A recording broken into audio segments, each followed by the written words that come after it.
Olá, professores! Eu sou Grazi Medeiros, fonoaudióloga e psicopedagoga, e hoje nós vamos para o segundo episódio da nossa série, O papel da fonoaudiologia no desenvolvimento da escrita. Nesse segundo episódio, nós vamos falar da linguagem escrita.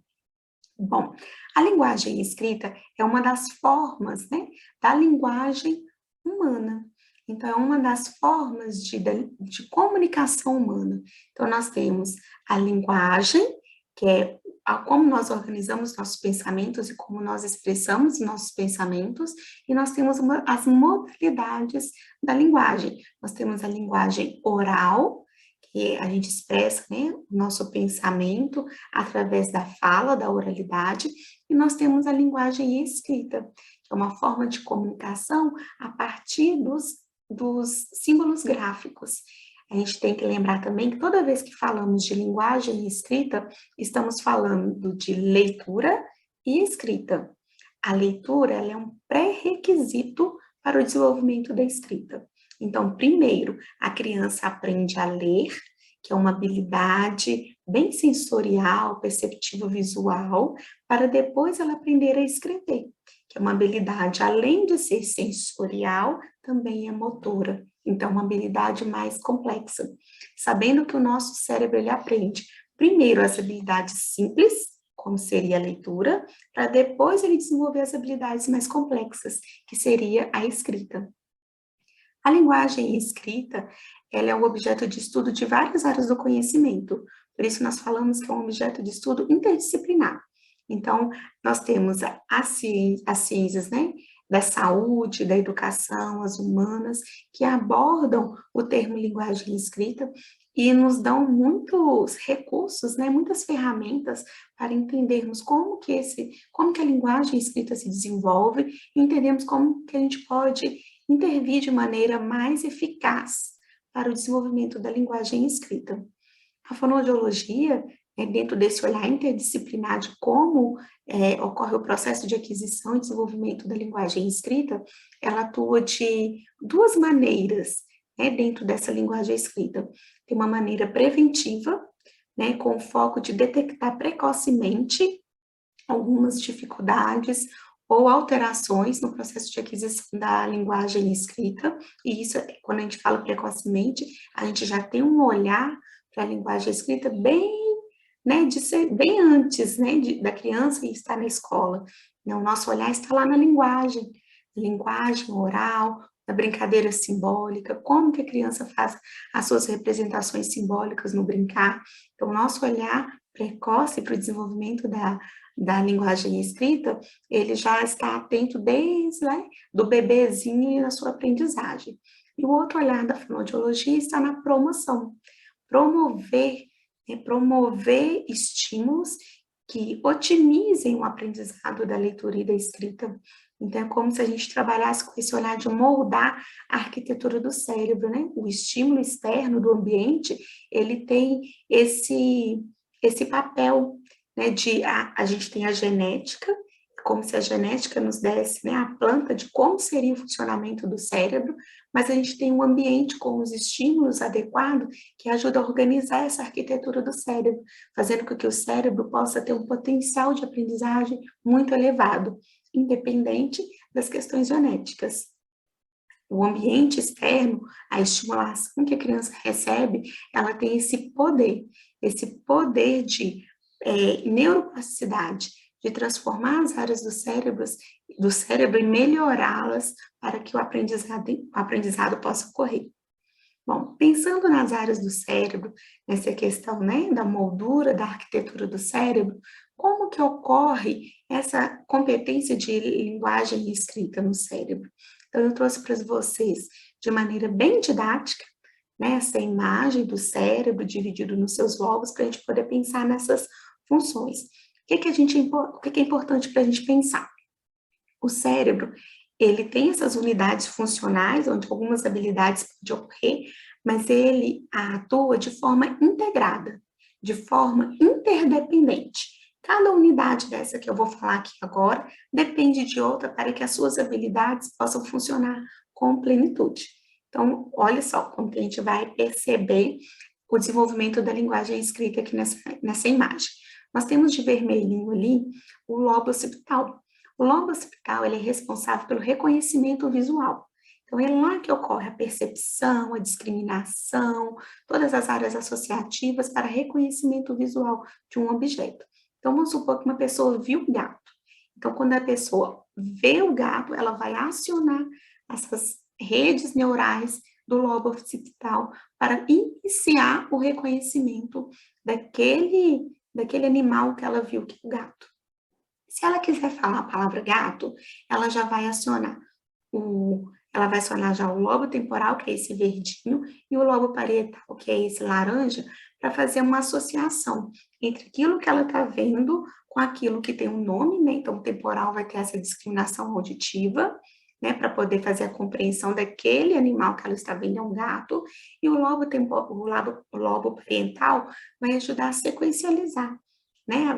Vai ajudar a dar a sequência, tanto da forma do gato, para não aquilo lá realmente a forma de um gato, como se ajudasse na sequência para poder nomear. E depois que fizer toda essa associação da parte visual com a parte auditiva, com a parte, né, de gnose, de conhecimento do que é aquele animal, o cérebro vai mandar informações lá para o córtex motor, que é esse azulzinho ali claro, onde tem aquela menininha falando a palavra gato.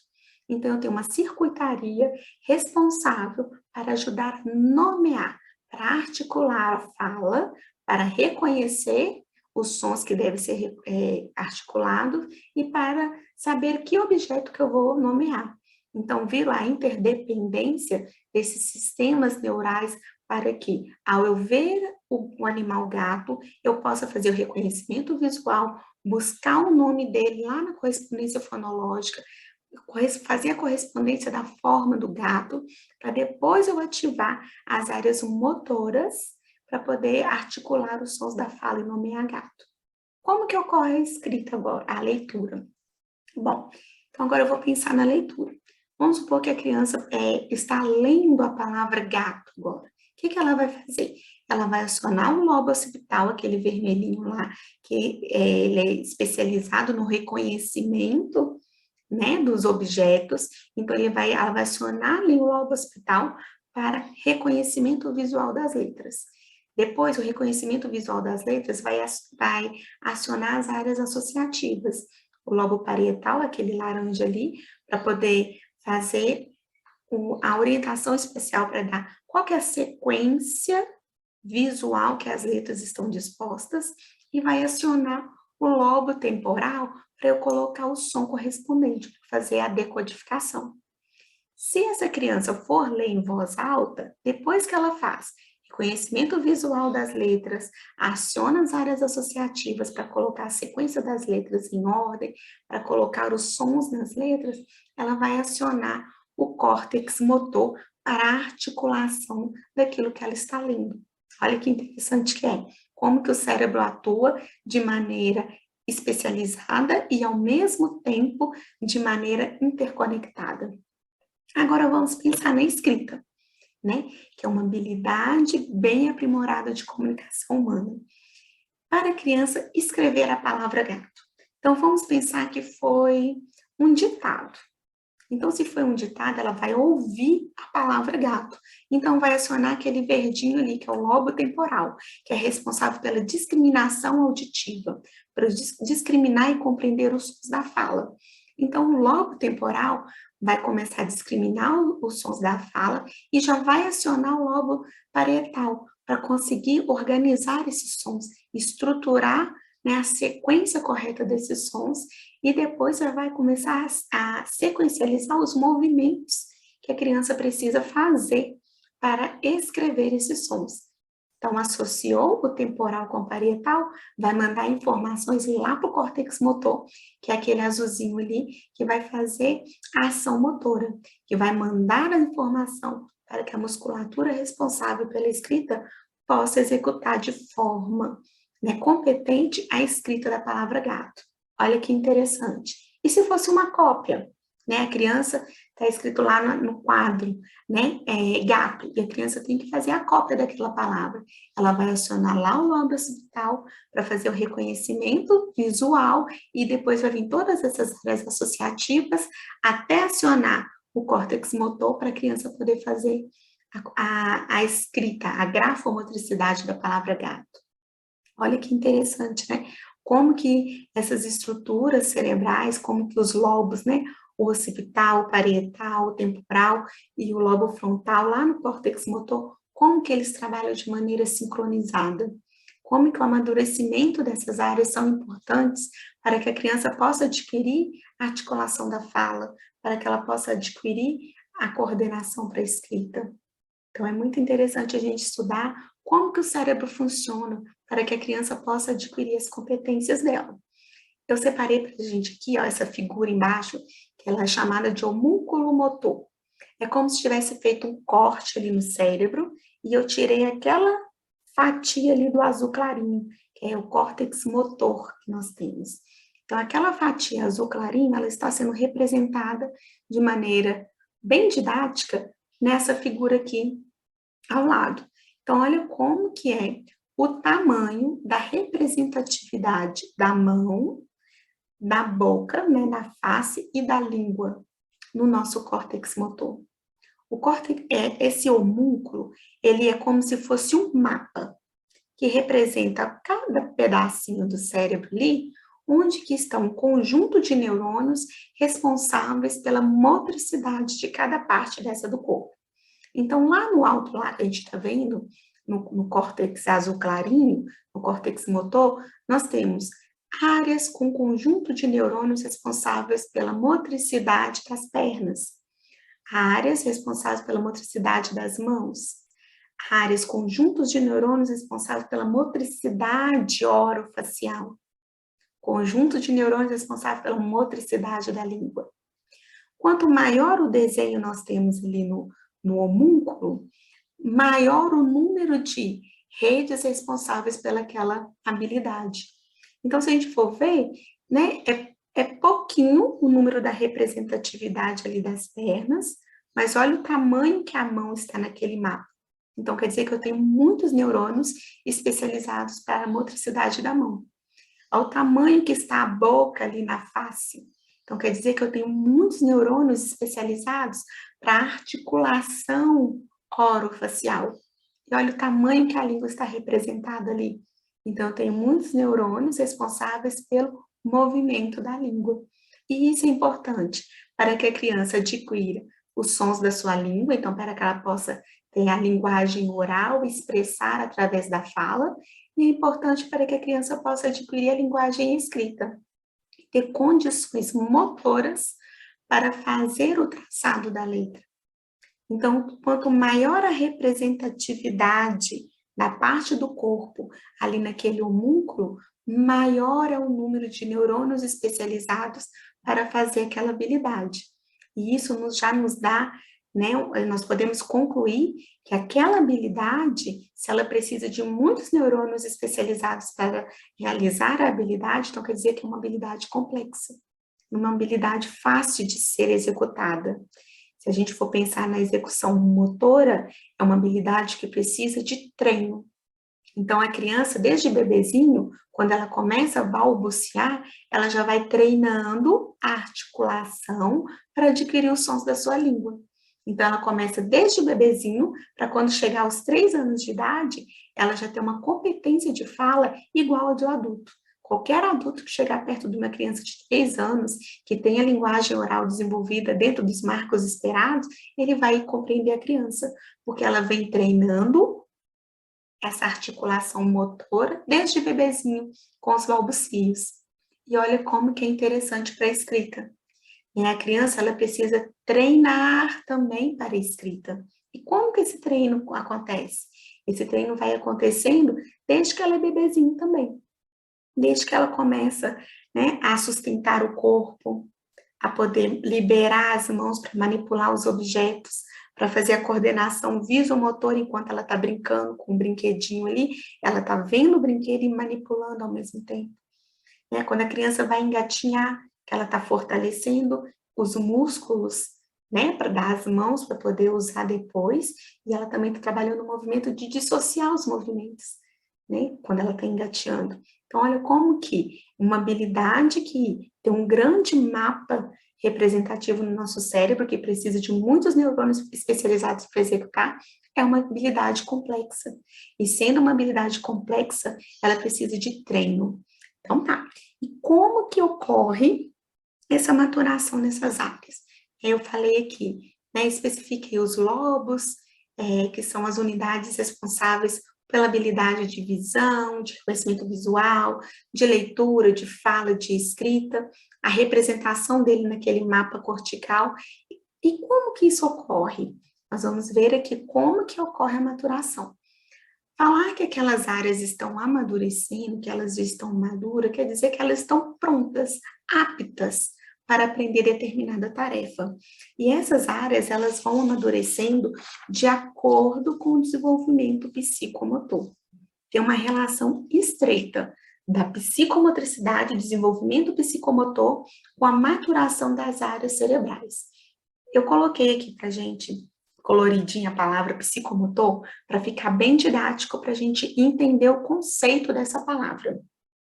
Psicomotor. Psi vem das questões psicológicas, emocionais, afetivas, né, a vinculação que a criança tem com o adulto, como que ela está no meio, né, sociocultural dela, como que ela se sente segura. Então, psicomotor, psi vem nos remeter, né, ao conceito de emoções, emocionais, os vínculos afetivos que a criança possui. O CO, que está ali de rosinha, né, nos dá o conceito de cognição, funções cognitivas. E as funções cognitivas que nós temos são a atenção, as memórias, as funções executivas, a linguagem e a percepção. Essas funções cognitivas, ela está no desenvolvimento psicomotor, porque é elas que orquestram, né, a maturação, né, elas que orquestram os estímulos que a criança está recebendo para que aquela maturação possa ocorrer de maneira organizada no cérebro. Então, dentro do cognitivo que nós temos ali no psicomotor, nós temos atenção, memória, funções executivas, nós temos a linguagem que estrutura o nosso pensamento e que nos ajuda a expressar o nosso pensamento. E a linguagem, ela é pré-requisito da linguagem escrita, porque a criança, ela precisa compreender os sons da sua língua, saber expressar os sons da sua língua, e ela precisa ter um domínio sobre esse sistema fonológico, esse sistema fonético-fonológico da sua língua. Ela precisa ter conhecimento da morfologia, de como que as palavras ali são estruturadas, de como que eu consigo juntar as palavras e formar as frases, que é as construções sintáticas. Uma outra habilidade cognitiva que é importantíssima para o desenvolvimento da linguagem escrita é a percepção visual e a percepção auditiva, para que a criança possa fazer o reconhecimento correto das letras e para que ela possa fazer a discriminação correta dos sons. E então ela fazer a junção fonema-grafema que ela precisa ali para a escrita. Então, é importante que essa habilidade cognitiva de percepção, né, eu tenha a sensação, que é aquilo que os meus órgãos sensoriais vão captar do ambiente, e eu tenho percepção, que é aquele processamento que vai ocorrer lá dentro do cérebro para poder discriminar, para poder saber do que se trata aquele estímulo. Então, a percepção é uma função cognitiva de extrema importância para que a criança possa adquirir a linguagem escrita. Percepção principalmente visual, para a forma dos grafemas, e percepção auditiva, para poder discriminar e sequencializar os sons para a escrita. E o motor do psicomotor que eu coloquei de azulzinho ali tem a ver com aprendizagem motora. Né? A gente sabe que a aprendizagem motora, ela é fundamental para a linguagem escrita, porque o produto final da linguagem escrita é a criança ter a capacidade de escrever, a capacidade de grafar o código linguístico, né, que para poder formar as palavras, estruturar as frases e os textos. Então, a aprendizagem motora, ela está dentro, né, do conceito de psicomotor, e é uma habilidade fundamental para a linguagem escrita. Eu coloquei essa pirâmide psicomotora do professor Vitor da Fonseca para ilustrar, né, como que ocorre hierarquicamente a maturação neurobiológica até a criança conseguir adquirir a escrita.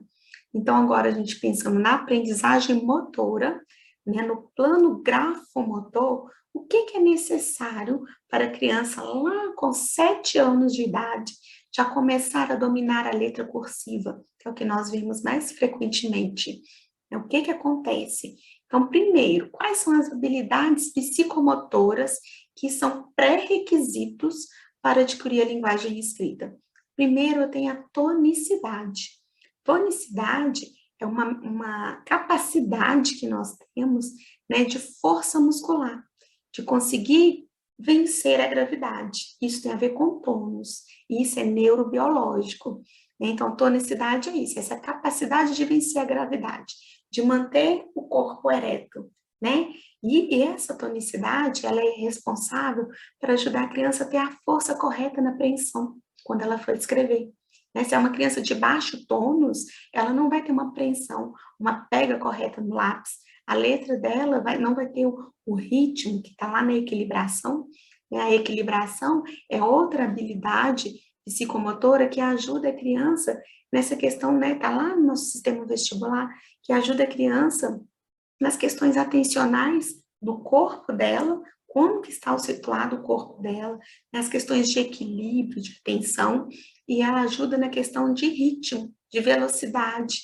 Então, as primeiras habilidades, para a gente pensar lá na saída grafomotora, nós temos a tonicidade, que tem a ver com essa força muscular, a equilibração, que tem a ver, né, com as questões de equilíbrio, né, com as questões atencionais, né, que são recursos que a criança ela precisa recrutar para manter o equilíbrio, e depois que essas habilidades vão se amadurecendo, vão se desenvolvendo as habilidades que nós vamos precisar de lateralização.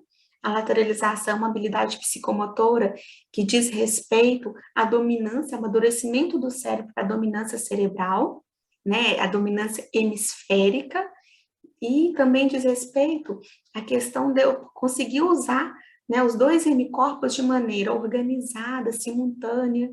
Então, a criança conseguir manipular o objeto com as duas mãos. Então, ela conseguir usar de maneira coordenada os hemicorpos dela. Então, isso a gente vê muito na criança que está engateando. São as primeiras habilidades de lateralização. Por isso que o engatinhar é tão importante, né? Quando a gente vai fazer a anamnese, a entrevista com os pais, uma das primeiras perguntas que a gente faz sobre o desenvolvimento psicomotor é se a criança engatinhou. Né? O engatinhar ajuda nessa dissociação do corpo, ajuda nessa questão do movimento, essa aprendizagem motora de conseguir usar os dois lados do corpo de maneira organizada e sequencial, ajuda no fortalecimento da musculatura. E essas habilidades vão uma fortalecendo a outra. A tonicidade fortalece a equilibração fortalece a lateralização, e aí vão desenvolvendo as próximas habilidades, que é a noção do corpo e a estruturação espaço-temporal.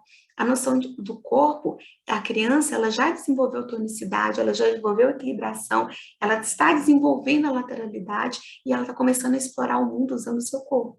Então, ela começa a ter noção do corpo à medida em que ela explora o ambiente dela e ela começa a ter noção do corpo dela naquele mundo, né? Do corpo dela naquele espaço, naquele tempo. Então, por isso que elas estão juntinhas ali, ó.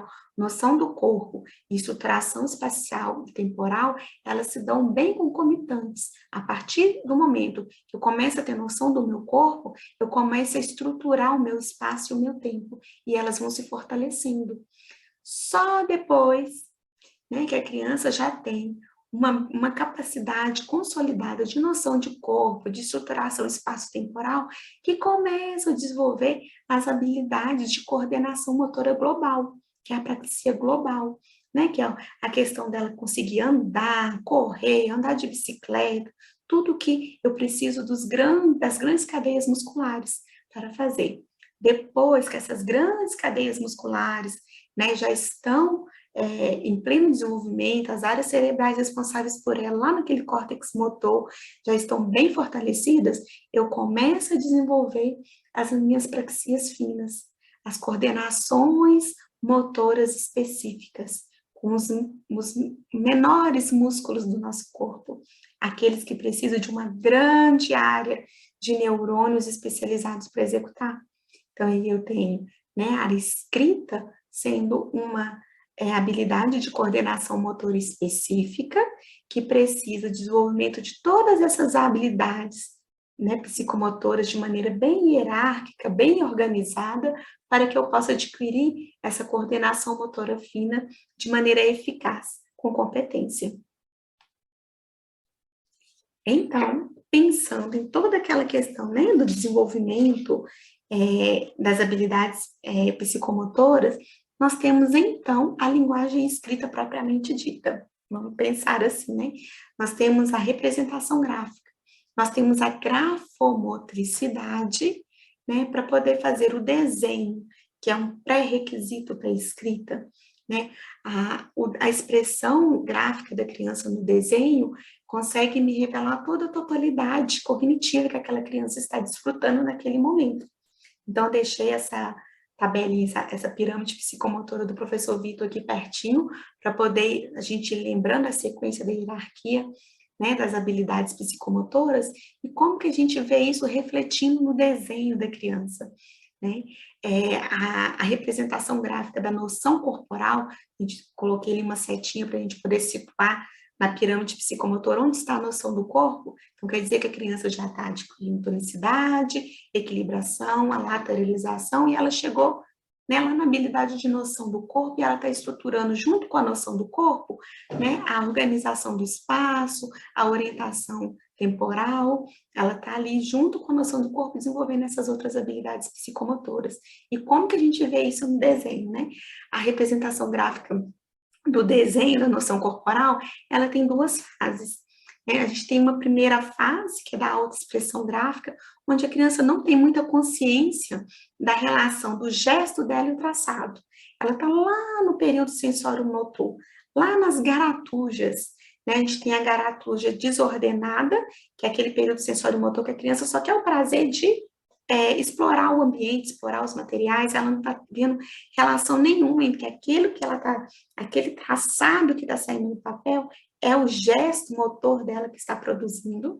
Depois eu tenho já uma garatuja mais ordenada, que a criança já começa a olhar para aquilo que ela está desenhando, ela já começa a perceber, né, nessa garatuja ordenada, que aquele traçado é ela que está produzindo, mas sem nada muito de representação, nada muito elaborado. Aí, quando esse período sensório-motor está ali entre o primeiro e o segundo ano para a garatuja desordenada, o segundo e o terceiro ano para a garatuja mais ordenada, aí por volta lá de aproximadamente os 4 anos de idade, começa o desenho a representar algo, né? Começa a representação intencional da criança, que aí a gente tem a fase 2. Essa fase 2, ela é representada pela garatuja nomeada, né? A criança consegue já, ela está saindo do período sensório-motor, entrando no período pré-operatório. E agora ela começa a fazer os seus desenhos e a nomear aquilo que ela está desenhando. Então, ela faz o grande círculo que representa a cabeça, né? Se a gente for olhar do esquema, a noção corporal, a criança desenvolve, né, céfalo-caudal, que é uma hierarquia para a maturação desse desenho. Então, a criança, ela desenha cabeça e pernas. Então, esse desenvolvimento do desenho é céfalo-caudal, é aquela representação mais forte que ela tem. Dela, do corpo dela, ela tem o quê? Da cabeça e das pernas. Então, ela vai desenhar cabeça e pernas. Então, esse desenvolvimento céfalo-caudal. Só que agora ela vai começar a nomear. Ela vai começar a falar, aqui é o olho, aqui é a perna, aqui é a cabeça, né? Mesmo que graficamente não esteja tão organizado, ela começa a usar da fala, da oralidade, para poder organizar aquele desenho dela. E aí ela começa no período pré-operatório. À medida que o período pré-operatório vai caminhando para o período operatório, essa representação gráfica vai ficando mais organizada e a criança, por volta dos 6 anos, ela já começa a fazer uma relação entre o desenho dela e aquele objeto que ela está representando. Começa aí, né, dentro da representação gráfica, a relação de significante e significado. Significante é aquele desenho, aquela expressão gráfica ali que ela fez no desenho. Significado é aquele objeto, que no caso do corpo, né? No corpo que ela estava desenhando. O significante é esse traçado aí, grafomotor. E o significado é o corpinho que ela desenhou. Então, ela começa já a fazer uma correspondência, que aquele desenho, ele representa um objeto que está ausente. Ele representa. Ele não é o corpo, mas ele representa o corpo. E aí começa a constituição, né, dessa estrutura mental tão importante, né, que é o significante e significado na representação gráfica. E olha como que essa habilidade é complexa. Se a gente for olhar, né, observar bem, essa estrutura de significante e significado, ela já ocorre com a criança lá por volta dos três aninhos, que ela já começa a estruturar a brincadeira do faz de conta. Ela já consegue representar muitos brinquedos ausentes, né? Quando ela pega, por exemplo, um carrinho e coloca no ouvido fingindo que é o celular. Então, ela fez ali uma representação de um objeto ausente. Então, assim, essa questão do significante e significado já está presente na oralidade, muito antes de começar a estar presente na grafomotricidade. Olha que interessante. Olha como que a linguagem escrita, ela é estruturada, né, sob a linguagem oral. E quando a gente estuda sobre os neurônios da leitura, a gente vê essa teoria da reciclagem neuronal. Como que é importante o cérebro da criança ter integridade das funções de linguagem oral para que ela possa utilizar depois, quando vier, né, o ensino formal da escrita, ela possa usar aquelas áreas do cérebro e reciclar e especializar para adquirir a linguagem escrita. Bom, voltando aqui ao nosso desenho. Né? Então, depois, por volta de 6 anos, que a criança já comece a estruturar e fazer essa relação, que o desenho dela representa aquele objeto, ela vai evoluindo. Né? Por volta dos 7 anos, ela já está alcançando o período operatório e o desenho dela começa a ser bem objetivo. Né? Já começa a aparecer ali o pescoço, né? Lembra que eu falei que lá na garatuja nomeada, o desenvolvimento do desenho é céfalo-caudal, é cabeça e pernas.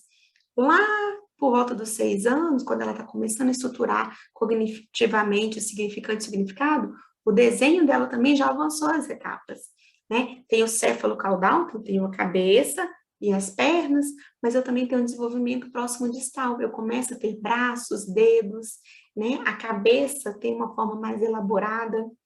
Depois, lá por volta dos 7 anos, já tem uma organização desse desenho. Por exemplo, a roupa, né, do desenho que a criança fez ali já indica que sexo que é.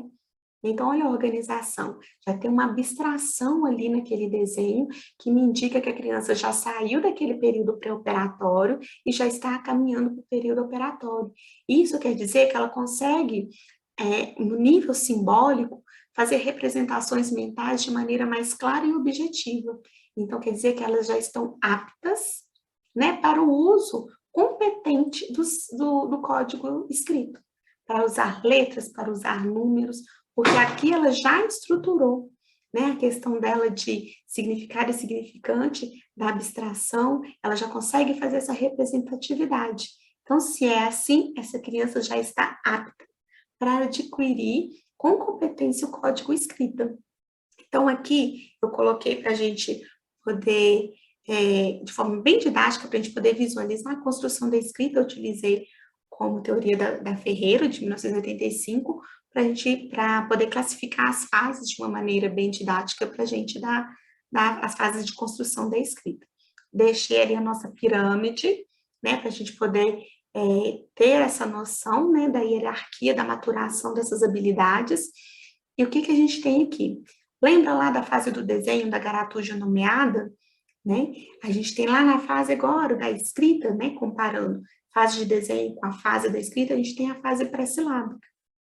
Da mesma forma que não tinha significante e significado lá na garatuja, o desenho não representava, na garatuja desordenada e tal, que o desenho não significava aquilo que ela estava observando, agora aqui na pré-silábica também.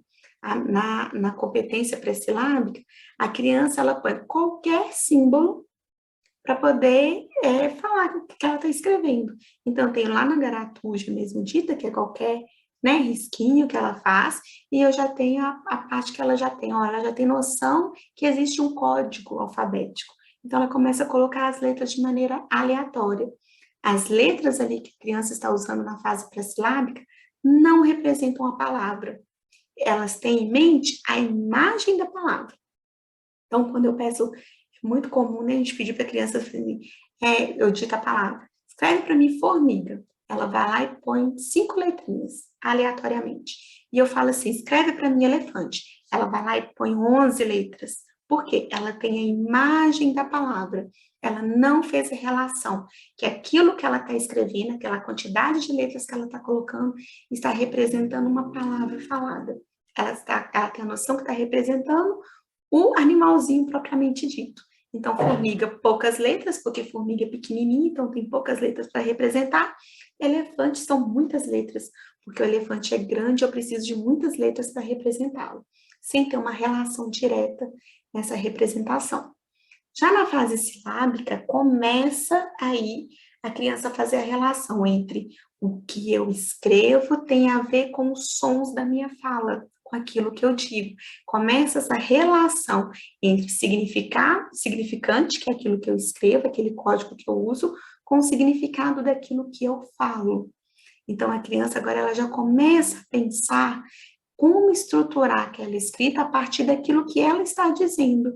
E aqui é fundamental o papel da consciência fonológica. Lembra que a consciência fonológica é a capacidade de refletir dos sons da sua fala? Então, a consciência fonológica aqui, ela tem um papel fundamental para trabalhar essa criança silábico, para ela desenvolver do silábico alfabético e ela evoluir para a fase alfabética. Porque à medida que ela vai organizando que a escrita, que as letras que ela está utilizando representam os sons da fala, ela vai colocando de maneira mais assertiva as letras correspondentes. Então, olha só, na silábica, ela percebeu que tem um E.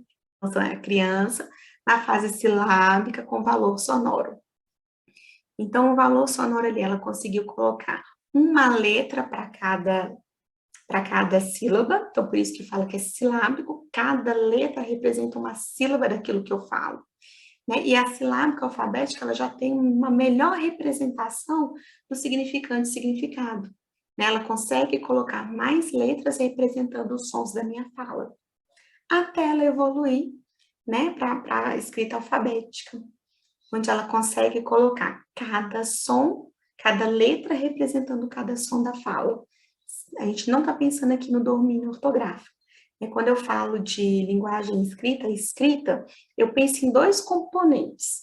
Eu penso no componente grafomotor, que está correspondendo aí nessa pirâmide psicomotor. Então, quando eu penso na linguagem escrita, no seu componente grafomotor, grafomotricidade, eu tenho ali, a criança ela tem que ter desenvolvido tônus e equilibração, ela tem que ter desenvolvido a imagem corporal, o esquema imagem corporal, para ela entender que aquele traçado gráfico ali está representando algo.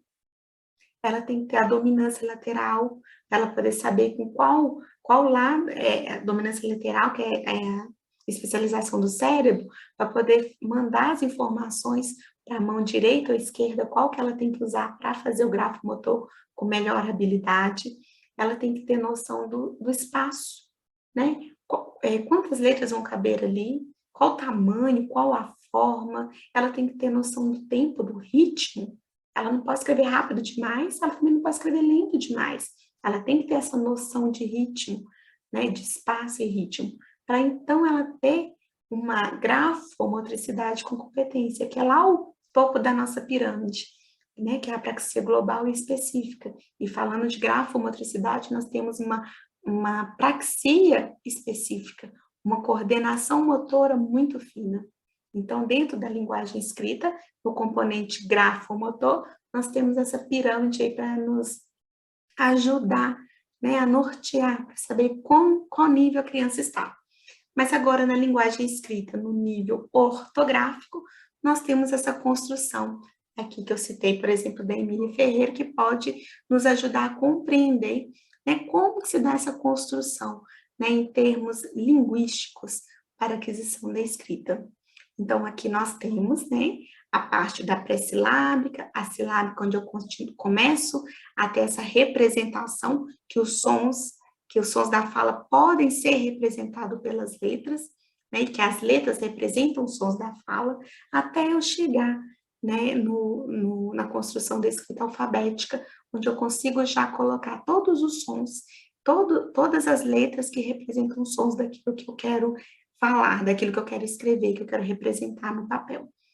Depois nós temos, por último, né, a fase, que é a fase ortográfica, onde a criança já desenvolveu tanto grafomotoramente, ela já é capaz até de fazer a letra cursiva no plano grafomotor, e ela também já desenvolveu, né, na sua capacidade linguística para adquirir as regras que vão conduzir o uso de qual grafema. Então, eu tenho as regras de contexto, qual grafema que eu vou usar, eu tenho as regras para saber, né, das representações múltiplas, eu tenho as outras que não têm as regras, que são as irregularidades da língua. Então, a criança, ela começa a desenvolver essa competência ortográfica, depois que ela já passou por todas essas habilidades psicomotoras e linguísticas, ela já está apta para poder, então, fechar, né, ter esse fechamento da construção da escrita nessa fase ortográfica. Então, pensando em tudo isso que nós vemos aqui, né, essa questão da interdisciplinaridade da linguagem escrita, né, esses múltiplos olhares sobre essa habilidade do cérebro, né, o professor, ele é privilegiado, né, nós educadores somos privilegiados, porque nós conseguimos ver de pertinho como que se dá essa construção. É como que a linguagem escrita ela vai se estruturando a partir da linguagem oral, a partir da psicomotricidade. A gente tem esse privilégio de ver de pertinho, né? As crianças adquirindo essa habilidade, essa competência para a linguagem escrita.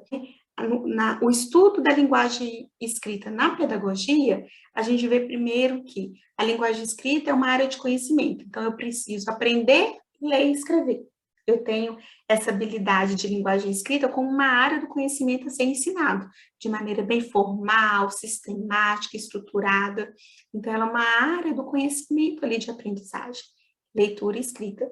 Depois que a criança adquire a leitura escrita, a gente vê esse olhar da pedagogia já voltado que a criança ela precisa dessa competência de leitura escrita para adquirir outros conhecimentos. Então, primeiro eu tenho que aprender a ler e escrever, depois eu leio e escrevo para aprender. Então, esse olhar da pedagogia nos ajuda muito a entender esses processos do uso da linguagem escrita e como que é fundamental a linguagem escrita para qualquer outra área do conhecimento. E o olhar da fonoaudiologia, né? A fonoaudiologia já tem esse olhar mais neurolinguístico, de como que ocorre a aquisição desde a linguagem na modalidade oral, até chegar à linguagem na modalidade escrita. O olhar da fonoaudiologia é esse olhar mais clínico-educacional de como que ocorrem os processos, né? E pensando a linguagem escrita como comunicação. A gente vê ela como uma ferramenta de comunicação. Então, esses olhares, esses múltiplos olhares sobre a linguagem escrita nos ajuda a ter mais ferramentas de intervenção, a ter mais ferramentas para poder compreender, né, esse evento que é a linguagem escrita. E o que que acontece quando a gente, né, junta pedagogia, fonoaudiologia e as outras áreas do conhecimento para poder ter esse olhar sobre o desenvolvimento da linguagem escrita? A gente começa a partilhar desses conhecimentos teóricos e práticos, e isso nos dá mais ferramentas.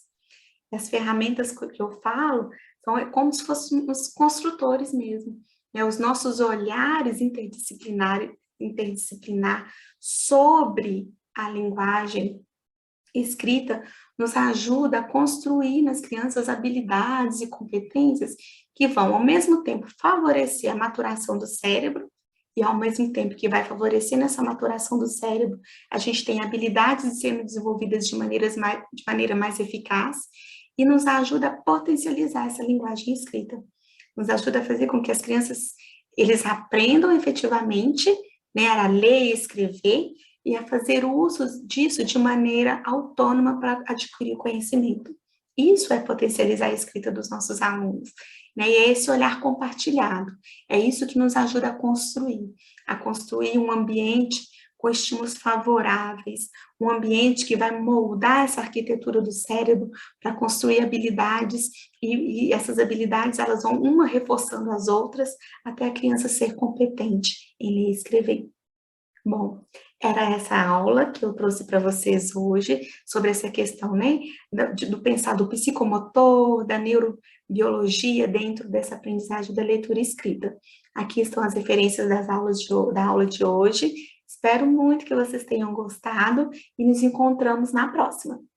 Um beijo, até!